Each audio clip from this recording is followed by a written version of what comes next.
Welcome our channel. আমাদের আজকের recipe বোয়াল মাছের ঝাল। এই রেসিপির জন্য এখানে নিয়েছি পেঁয়াজ কুচি, রসুন আমরা ছিলে নিয়েছি দারচিনি, নিয়েছি একটা তেজপাতা, আর এখানে 4টা কাঁচা লঙ্কা চিড়ে নিয়েছি। এখানে নিয়েছি আমরা বোয়াল মাছগুলো আমি আগে থেকে পরিষ্কার করে রেখেছি। তারপরে এর মধ্যে দিয়ে দিচ্ছি আমি নুন, তারপরে দিয়ে দিচ্ছি একটু হলুদ গুঁড়ো, তারপর এর মধ্যে আমি দিয়ে দেব সরিষার তেল। এই তেল দেওয়ার কারণ হচ্ছে তেল দিয়ে বোয়াল মাছগুলো মাখলে ফোটার সম্ভাবনাটা একটু কম থাকে, কারণ বোয়াল মাছ ভাজতে গেলে প্রচণ্ড পরিমাণে ফোটে। এবার তেল, হলুদ, লবণগুলোকে আমি একটু ভালো করে হাত দিয়ে মেখে নিচ্ছি। আমার মাখা হয়ে গেছে। এবার আমি কড়াইতে তেল গরম করে নিয়ে মাছগুলোকে ভালো করে ভেজে নেব। কড়াইয়ের তেলটাকে আমি চারিদিকে ছড়িয়ে দিচ্ছি খুন্তি দিয়ে। এবার আমি মাছগুলোকে ছেড়ে দিলাম একে একে। দেখুন, সব মাছগুলো আমি দিয়ে দিচ্ছি কড়াইয়ে তেলের মধ্যে। সব মাছগুলো দেওয়া হয়ে গেছে। মাছগুলো আমার ভাজা কমপ্লিট। এবার ওই মাছ ভাজার তেলেই আমি আলু কেটে রেখেছিলাম, আলুগুলোকে দিয়ে দিচ্ছি। আলুগুলোকে আমি ভালোভাবে ওই তেলে ভেজে নেব। আলু ভাজা হয়ে গেছে। এবার আমি ওর মধ্যে দিয়ে দিচ্ছি কাঁচা লঙ্কা, চেরা কাঁচা লঙ্কাগুলো, তারপরে তেজপাতা দিয়ে দিলাম। তারপরে এটাকে লঙ্কাটা দিয়ে আলুটাকে আরেকটু ভালোভাবে ভেজে নিয়ে এর মধ্যে আমি দিয়ে দিচ্ছি পেঁয়াজ কুচি।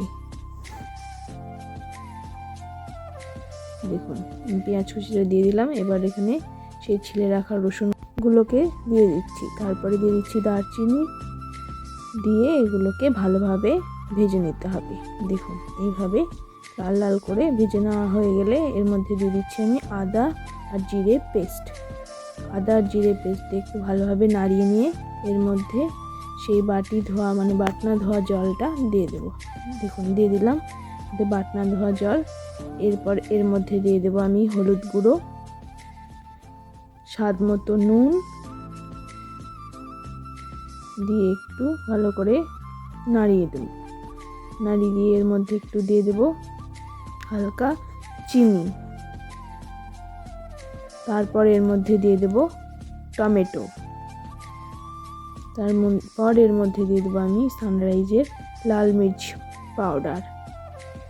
দেখুন, আমি পরিমাণ মতো দেবো। আপনারা যে যেমন পরিমাণে ঝাল খাবেন সেই পরিমাণে দেবেন। আমি অল্প পরিমাণে দিলাম। এরপর দিয়ে দিচ্ছি আমি সানরাইজের মিট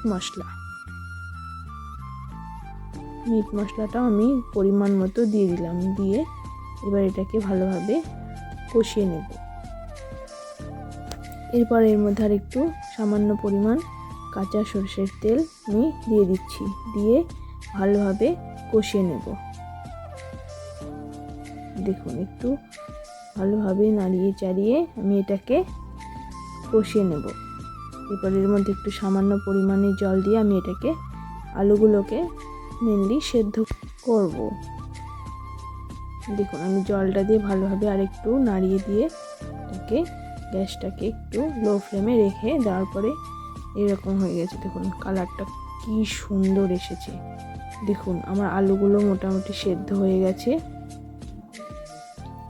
এবার আমি জলটাকে পুরোপুরি একদম শুকিয়ে ফেলবো। দেখুন, জলটা শুকিয়ে ফেলেছি, চারিদিক থেকে তেল বেরিয়ে গেছে। এবার এটাকে আর একটু নাড়িয়ে চাড়িয়ে নিয়ে এর মধ্যে আমি ঝোল ঢেলে দেব। দেখুন, পরিমাণ মতো ঝোল ঢেলে দেব। খুব বেশি ঝোলও হবে না, আবার খুব একদম শুকনো হবে না, একটু হবে পরিমাণ মতো গ্রেভি হবে। পরিমাণ মতো এটাতে জল দিয়ে দিলাম। এবার এই ঝোলটা ফুটে উঠলে এর মধ্যে আমি একে একে সব বোয়াল মাছগুলো দিয়ে দেব। ঝোলটা মোটামুটি ফুটতে শুরু করেছে। আমি এর মধ্যেই বোয়াল মাছগুলো সব দিয়ে দিলাম, ভেজে রাখা বোয়াল মাছগুলো। এবার একটু নাড়িয়ে দিলাম। নাড়িয়ে দিয়ে একটু ফুটবে, মোটামুটি 10 মিনিট মতো ফুটবে। দেখুন, 10 মিনিট ফোটার পর দেখুন কালারটা কি এসেছে, দারুণ, ওয়াও। পরে এর মধ্যে একটু সানরাইজের গরম মশলার গুঁড়ো দিয়ে দিলাম।